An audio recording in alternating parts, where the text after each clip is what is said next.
যে ট্রাভেল সিরিজটা শুরু করছি সেইটা হচ্ছে সিমলা থেকে। সিমলা বাঙালিদের কাছে একটা অত্যন্ত গুরুত্বপূর্ণ জায়গা। তো এই জায়গাটাতে আমি ঘুরবো এবং আপনাদেরকেও দেখাবো কিভাবে আপনারা আসতে পারেন। আর একটা আশ্চর্যের জিনিস আপনাদের মনে হতেই পারে যে আমি হঠাৎ বাংলায় কেন বলছি, বাঙালির ছেলে, কারণ আমি দেখলাম বাংলাতেই আমি কমফোর্টেবল, তাই আমি এবার থেকে বাংলাতেই করব।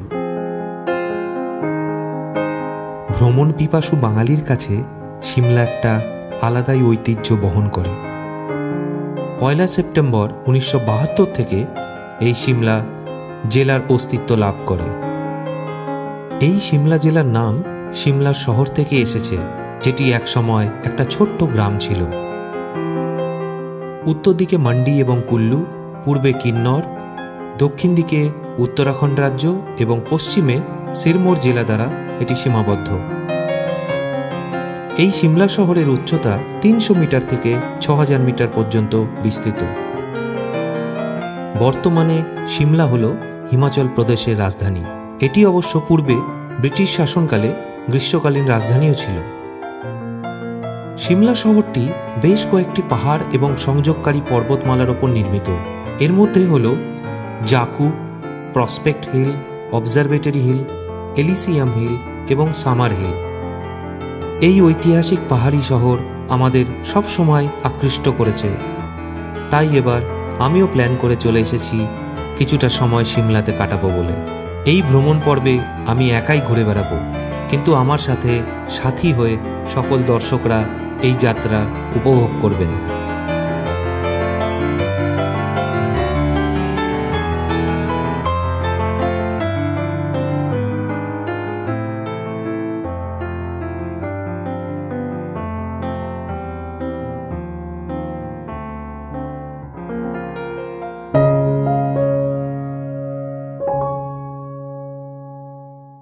এবারে সিমলা ভ্রমণ শুরু করছি ভারতবর্ষের রাজধানী দিল্লি থেকে।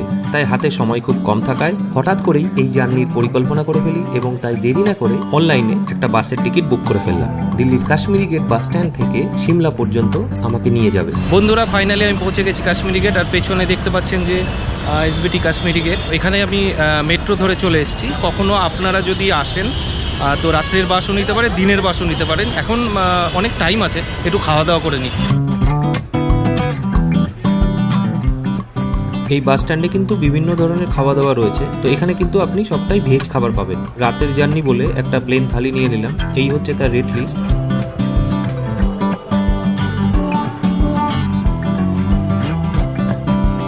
খাওয়া শেষ করে বাস স্ট্যান্ডের আশেপাশেই ঘুরছিলাম, হঠাৎ দেখতে পেলাম এই ইলেকট্রিক বাস নিউগো।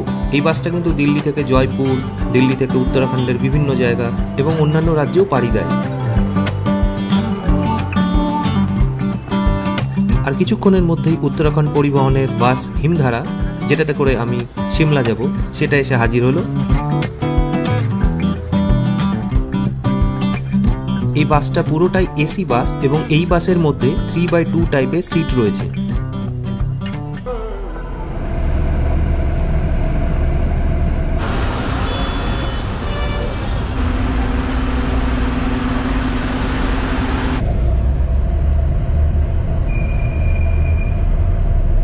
ঠিক সঠিক সময় অর্থাৎ রাত্রি 9টার সময় বাসটি বাস স্ট্যান্ড থেকে সিমলার উদ্দেশ্যে রওনা দিয়ে দিল।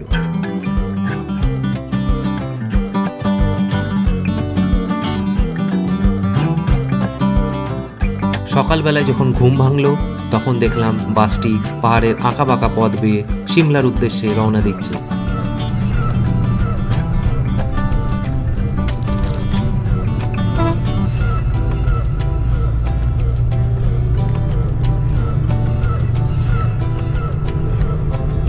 এবং কিছুক্ষণের মধ্যেই তার সময়ের আগেই সিমলার টুটিকান্ডি বাস স্ট্যান্ডে এসে বাসটি পৌঁছল।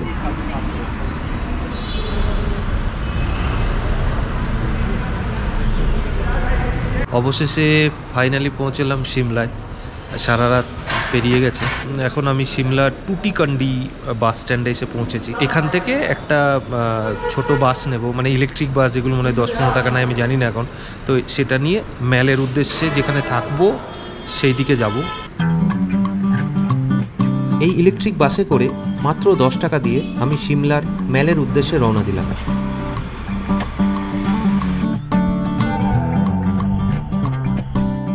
এই যে উঁচু বিল্ডিংটা দেখা যাচ্ছে, এটাই হচ্ছে সিমলার প্রসিদ্ধ কালীবাড়ি। এর ঠিক পেছনের রাস্তা দিয়ে আমি আমার হোটেলের দিকে রওনা দিলাম। এই হোটেলটি হচ্ছে ভারত সরকারের অন্তর্ভুক্ত গ্র্যান্ড হোটেল। এখানে পৌঁছে চেক ইন করে আমি আমার ডরমিটরিতে চলে গেলাম, এবং এখানে বুকিং করতে গেলে তার কি পদ্ধতি সেটা আমি আপনাদেরকে পরবর্তী এপিসোডে জানাবো। এইটা হচ্ছে ডরমিটরির জায়গাটা। এইখানে যদি আসেন এই রকম স্পেস হবে, মানে এদিকে এরকম কিছু রয়েছে থাকার জায়গা। এইখানে নিচের বেড রয়েছে এরকম 1, 2, এদিকে 3টে, এদিকে 4টে। কিছুক্ষণ রেস্ট নিয়ে ফ্রেশ হয়ে ব্রেকফাস্ট কমপ্লিট করে আমি সিমলার মেলের উদ্দেশ্যে চলে এসেছি। এই রাস্তায় আস্তে আস্তে আপনি কিন্তু বেশ কিছু জিনিস দেখতে পাবেন। গ্র্যান্ড হোটেল থেকে বেরিয়েই এই মিউজিয়ামটা দেখা যাবে, যেটা আগে মোটামুটি ভাঙাচোরা অবস্থাতেই পড়ে থাকতো, আর এখন সন্ধেবেলায় লাইট অ্যান্ড সাউন্ডের প্রোগ্রাম হয়। এইটা হচ্ছে হিমাচল ট্যুরিজমের ইনফরমেশন অফিস, এবং এখান থেকে আপনি বিভিন্ন জায়গার এমনকি দিল্লিরও ভলভো বাস বুক করতে পারেন। আবার কিছুটা মেলের উদ্দেশ্যে এগিয়ে এলে আপনার ডান হাতে পড়বে এই গেইটি থিয়েটার।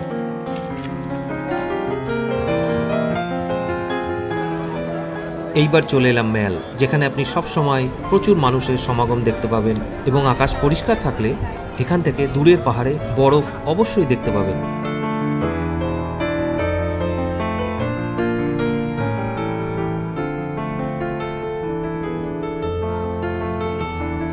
মেলের ওপরে ঘুরতে ঘুরতে প্রথমেই আপনার চোখে পড়বে এই সুন্দর একটি চার্চ, এবং এই চার্চের বিভিন্ন ইনফরমেশন জানার জন্য আপনি বেশ কিছুটা সময় এই চার্চের মধ্যে কাটাতে পারেন।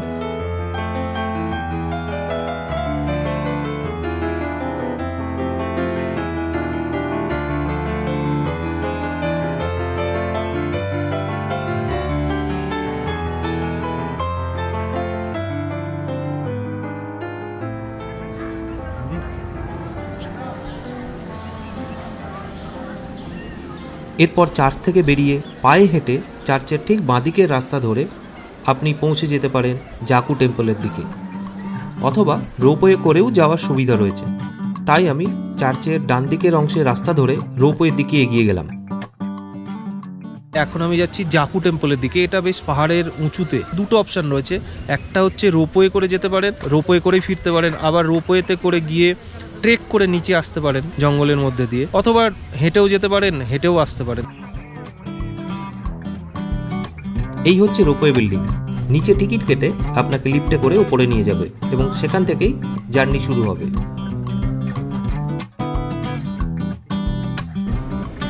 পৌঁছে গেলাম রোপওয়ে ছাড়ার জায়গাতে। এই যে রোপওয়ে চলে এসছে, এবং এটাতে করেই আমি ওপরে যাব।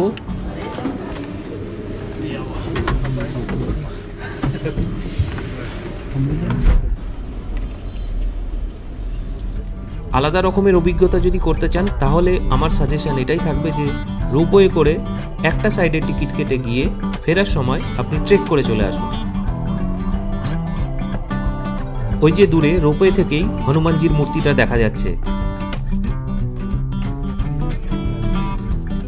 মোটামুটি মিনিট 10 মধ্যেই রোপওয়ে ওপরে নিয়ে চলে এলো।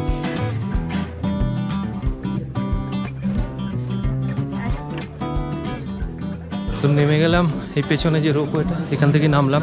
এবার এগিয়ে যাচ্ছি জাকু টেম্পলের দিকে, আপনাদের দেখাবো। এখানে কিন্তু একটা ইন্টারেস্টিং জিনিস আছে, এখানে কিন্তু বাঁদররা খুব ট্রেন্ড বাঁদর। এখানে কিন্তু চশমা, ছেলেদের চশমা, মেয়েদের ওড়না এইসব টেনে নিয়ে চলে যায়। তারপরে খাবার দেখাতে হয়, তারপরে আদৌ দেয় কি না কোনো ঠিক নেই। তো সেফ আমি আমার চশমাটাকে ঢুকিয়ে রাখলাম। রোপওয়ের টিকিট আসা যাওয়া 490 টাকা এখন, যেটা এইবার আমি নিয়েছি। আগে আমি ট্রেক করে গেছি, সেটা বেশ টাইমও লাগে, কষ্টও হয়। আপনি রোপওয়ে করে গিয়ে ট্রেক করে আসতে পারেন। ট্রেকিংয়ের রাস্তাটা শুরু হয় একদম মেলের চার্চের পাশেই।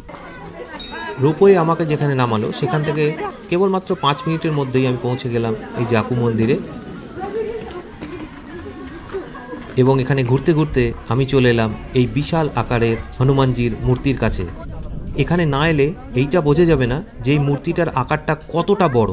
যাদের সিঁড়ি ভাঙতে অসুবিধা তারা এই এসকেলেটার ইউজ করতে পারেন। আর এসকেলেটার করে ধরুন আপনি গাড়ি করে রিজার্ভ করে এলেন, তো গাড়ি নিচে থাকবে, এসকেলেটারে যাওয়া আসা করতে পারেন। এটা আগে ছিল না। রোপওয়ে ইউজ না করেন তাহলে এটাতে করে উঠে আবার নামতেও পারেন। এটা একটা বেশ ভালো সুবিধা। তো এই যে পেছনের যে সিঁড়িগুলো দেখতে পাচ্ছেন আপনারা, এইটা হচ্ছে অ্যাকচুয়ালি ট্রেকিং রুট। ম্যালের যে চার্চটা রয়েছে, চার্চের পাশ দিয়ে আপনারা এইটা দিয়েও ট্রেক করে আসতে পারেন যারা পারবেন, ওখানে লেখা আছে ডিটেলে। আমি এটা আগে অভিজ্ঞতা করেছি, কিন্তু এবার আর ইচ্ছে নেই, তাই লিফটে করেই, লিফট তো না, বারবার লিফট বলে ফেলছি, রোপওয়ে করে এলাম, আবার রোপওয়ে করেই রিটার্ন যাব। এই যে মেন গেটটা দেখা যাচ্ছে, এটাই হচ্ছে জাকু মন্দিরের পুরনো প্রবেশদ্বার। এখন মানুষের সুবিধার্থে এই ডান পাশ থেকে তৈরি হয়েছে এই এসকেলেটরটি। আবার এসকেলেটারে করে আমি উঠে যাচ্ছি মন্দিরের দিকে। তো মন্দিরটা ঘুরিয়ে আবার রোপওয়ে করে নিচে চলে যাব। তো এই বেরিয়ে চলে এলাম আবার। এই যে হনুমানজি দাঁড়িয়ে আছেন, এত বড় না, ক্যামেরাতেও আসছেন না। মন্দিরের সামনে এরকম একটা ক্যাফে রয়েছে ঠিক এই দূরে, আর এখানে একটা ছোট্ট বাগান মতো।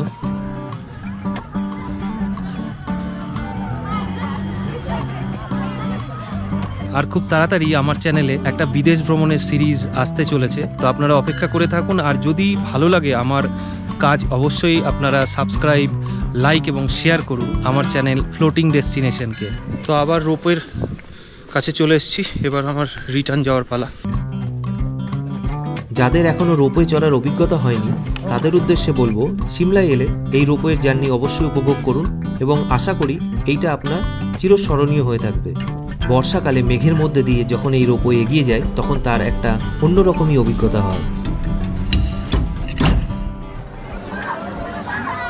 বিকেলবেলার এই রোপওয়ে জার্নি কমপ্লিট করে আমি ম্যালে এসে ম্যালের ঠিক বাঁদিকের রাস্তা ধরে চলে গেলাম লাক্কার বাজারের দিকে।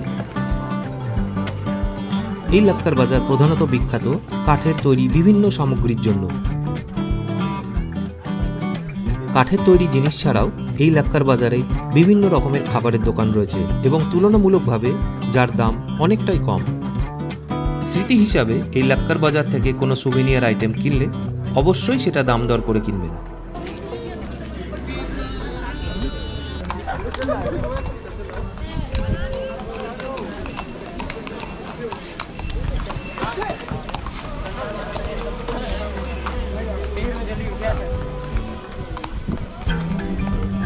ঘুরতে ঘুরতে সময় অনেকটা পার হয়ে গেল, ঠান্ডাও বাড়তে থাকলো, খিদেটাও প্রচণ্ড পেয়ে গেল। তাই রাতের ডিনারটা এই লাক্কার বাজারে খেয়ে আমি আমার হোটেলের দিকে রওনা দিলাম। আমার এই ট্রাভেল ভিডিও আপনাদের কেমন লাগছে অবশ্যই সেটা কমেন্ট করে জানান, এবং আমার ইউটিউব চ্যানেল ফ্লোটিং ডেস্টিনেশনকে সাবস্ক্রাইব করুন।